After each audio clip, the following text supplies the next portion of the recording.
Praise the lord. ప్రభువైన యేసుక్రీస్తు నామమున మీ అందరికీ శుభములు. మన యొక్క దిన భాగంలో నుండి మొదటి తెసలోనిక రాసిన పత్రిక 5వ అధ్యాయము 15వ వచనం. ఎవడును కీడుకు ప్రతి కీడు ఎవనికైనను చేయకుండా చూచుకునుడి. ఇంగ్లీష్ భాషలో ఒక సామెత ఉంది, revenge is a dish best served cold. ప్రతీకారము చల్లగా వడ్డించబడే మంచి వంటకం. ప్రతీకారము చేయడం మొదలు పెడితే మనం ఒక్క సమాధి కాదు, 2 సమాధులు తవ్విన వారం అవుతాం.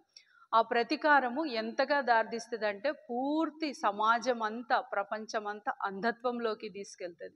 అది ఇప్పుడున్న ప్రస్తుత పరిస్థితులలో ఎంత వికృత చేష్టలకు దారి తీసిందంటే, ఇంత ప్రతీకారం ఎక్కడి నుంచి వచ్చిందో అని కనీసము ఆ ఫీల్డ్లో పనిచేసే పోలీసే కానీ, జడ్జెసే కానీ చాలా ఆశ్చర్యపోతున్నారు.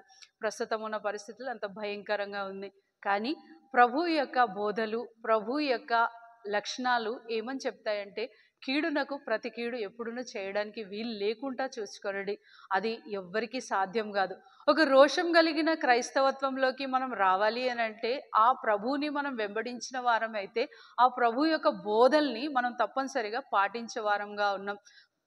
ప్రపంచ చరిత్రలో ఈ యొక్క మాదిరి, ఈ యొక్క బోధలు చూపించగలిగారు, దాని ప్రకారంగా నడచగలిగారంటే అది కేవలం యేసు ప్రభు వారికే తగినది.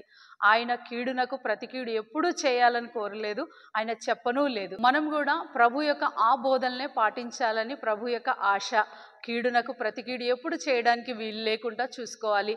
మనం చేయాలి అని అంటే ఎంతైనా చేయొచ్చు, కానీ చేయకూడదు అని అంటే అది ఎంత కష్టంగా ఉన్నప్పటికీ మనం చేయడానికి ప్రయత్నం చేద్దాం. రండి, మన మనసులలో ఎక్కడో దాగి ఉన్న ఆ ప్రతీకారం మనం తీసివేసి ప్రభు యొక్క మాదిరిని నడుద్దాం.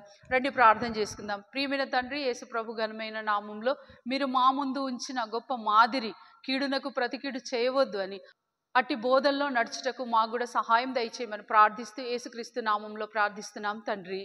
ఆమేన్.